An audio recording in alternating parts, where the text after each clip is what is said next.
Where do you want to go to eat tonight? What do you want me to cook for supper? Girl, let me tell you about this new recipe I tried last night. These are conversations most of us have regularly, right? No, not everyone. There are some that do not have the pleasure of even deciding what they may eat for supper. That is because food insecurity is a real issue and many suffer because of it, especially our children. And to be honest, most of us are a job loss or one major medical injury away from our own families personally suffering with it. I have worked in school nutrition for 16 years, and I have seen firsthand the effect that food insecurity has on the children in our community. Good afternoon. Today, I want to talk to you about the issue of food insecurity with children. The USDA defines food insecurity as a lack of consistent access to enough food for an active, healthy life. We're going to cover three main points dealing with this issue. First, we are going to talk about some facts and statistics about children with food insecurities. Next, we will discuss some of the ways it actually affects the children. And lastly, we will go over some different things that are offered to help tackle this nationwide battle. First, facts and statistics. The USDA began in 1995 collecting annually facts dealing with food insecurity.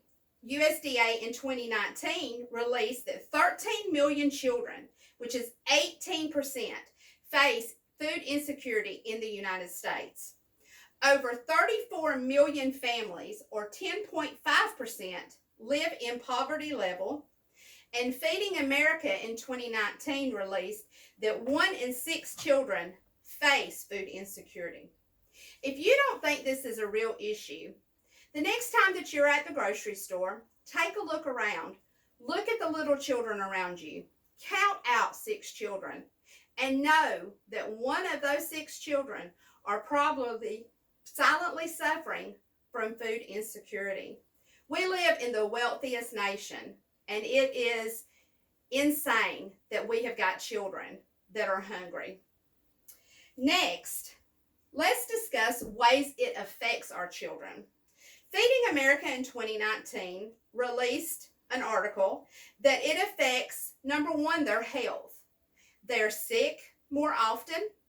They can suffer from vitamin deficiencies, and it can lead to all other kinds of illnesses. Dr. Maureen Black released an article that it also affects your school performance. Because of the sickness, they're going to miss more days, which is going to put them behind.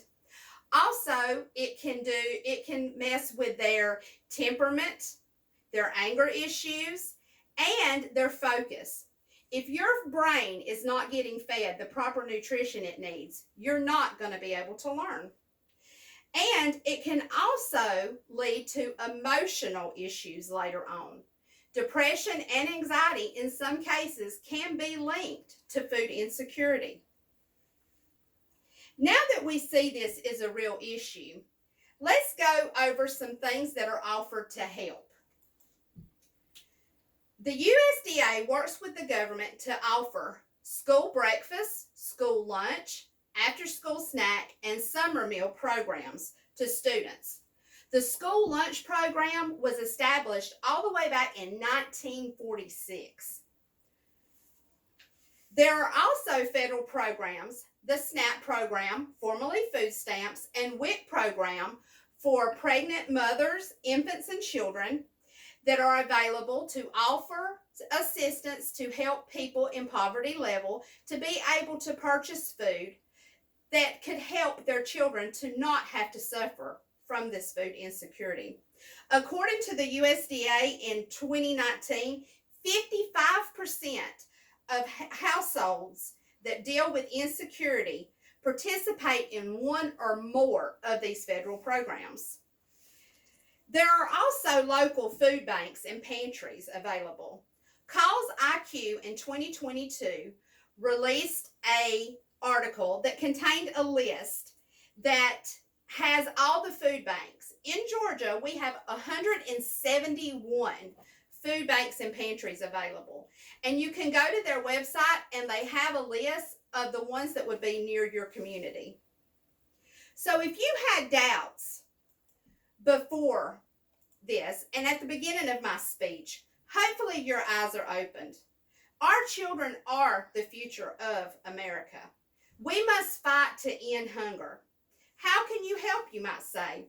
You can volunteer. Our time is valuable and the children would appreciate our time. You can donate money. Organize a food drive to help restock a local pantry. Today we discussed important facts and statistics about food insecurity. We also covered the real effects it can have on the children in our very own communities. And lastly, I told you about some programs that are available to help those dealing with hunger and things that we can personally do. I challenge you to be proactive, to help make sure that no child goes to bed hungry. Instead, they will be the ones at school telling their friends, guess what I had for supper last night?